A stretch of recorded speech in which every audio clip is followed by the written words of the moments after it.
I got this one, that one, damn, it's gonna be a long night. Yeah. You know.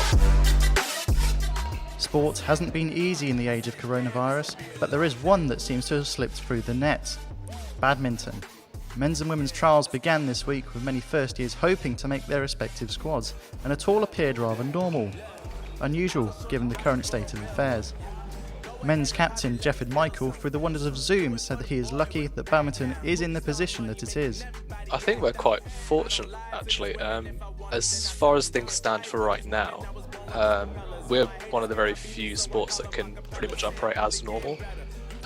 Even if you're playing doubles, you tend to be around a metre away from your teammate, and obviously the people on the other side of the net are 3, 4, 5 metres away. Michael's doubles partner Ryan McKenny believes that whilst there shouldn't be any problems during play, staying safe could be an issue after the match. Yeah, obviously you're handing over the shuttles. There's always that urge to high five or try and the encouragement that we usually do. The physical contact you can't do anymore. It's quite hard to stop at the end of the game as well, like thanking your opponent for playing. Usually go with a handshake, so it's a bit more of an awkward look across the net and shout at them.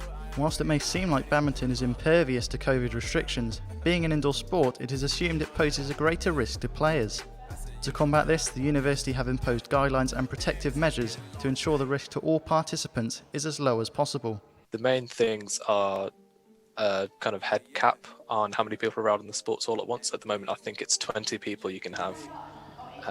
And there's also a bubble system in place, so 6 people per court, and that's your court that you can use for that day. You can't mingle too much. There has, however, been one major change to Solent badminton this year, and that is that Bucks have decided to scrap promotion and relegation.